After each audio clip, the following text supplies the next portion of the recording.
I got a theory. Is the word Akata a mystery? Do we really know the history? I'm Nigerian, born in America. So this is 5 minutes with an Akata? Well, yeah, my people, black people, good people, all peoples. We are in season 3, where I speak with folks from different African countries, and today I speak with Angela Njab. We only got 5 minutes. Oh yeah, let's get into this. Angela, thank you for joining me for 5 minutes with an Akata ? Hey, Iyore, it's my absolute pleasure. Okay, so what is your background or ethnicity, where you were born and raised, kind of how you identify in terms of ethnicity? That's a really good question.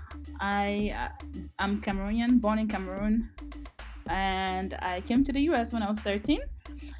I am a naturalized citizen, so there is that sense of two-ness when I find myself in rooms where I feel like I have to speak like this, and other rooms like, hey, my friend.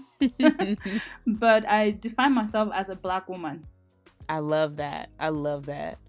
Now, I know the answer to this question. However, for the sake of my audience, have you heard the word Akata before? If so, what does it mean, or what context do you have for it? How have you heard it used? Yes, of course, I've heard the word Akata. And the context, my first introduction was when I first came to America, and it was used to define my fellow classmates who were African American, but in a negative way. Whenever they did something, like when I was in 8th grade, one of my classmates called me in the morning and said there was no school, that I shouldn't worry about coming to school. I still went anyway, and there was school. So my mom was like, that Akata wants you to miss class. So wicked. So it was used in a negative connotation. And also when I heard my family would get together, they will use it to define, and every context that they'll use the word Akata, it was used in a negative connotation. Okay, so for Angela, you have not heard this in a positive way? Or would you say maybe you have, and it's not used as much in the positive way? Or no, you just never heard it in a positive context? Oh yes, I've absolutely heard it used in a neutral way, in a way to define anyone who was not of African descent or immediate African descent. For example, they'll say, oh, that Akata woman. Someone, we all knew who they were referring to. It was used to distinguish who they were talking about. So used to describe African Americans.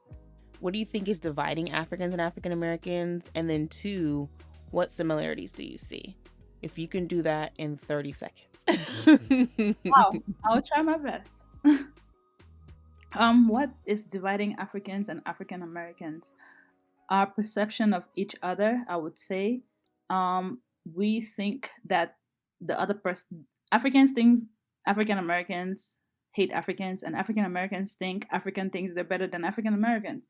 And that's usually not the case, and that's causing a lot of division. And I would say, of course, historically, there's a sense of betrayal when people feel like back in the days, their ancestors were betrayed by being sold off, but not knowing that the kings and kingsmen were fighting for them.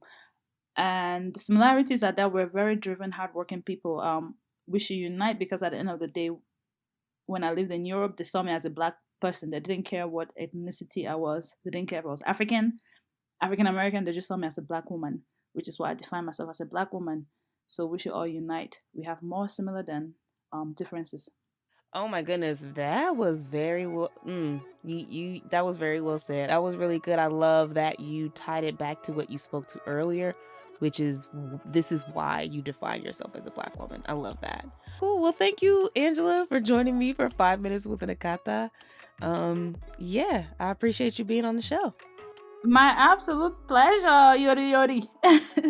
Maybe you know the true definition of Akata. If so, let me know. If you like this episode, subscribe, rate, share, and help spread the hope of unity. Ohiyan Zekbe, y'all. I leave you with love, joy, faith, hope. Peace. LAM.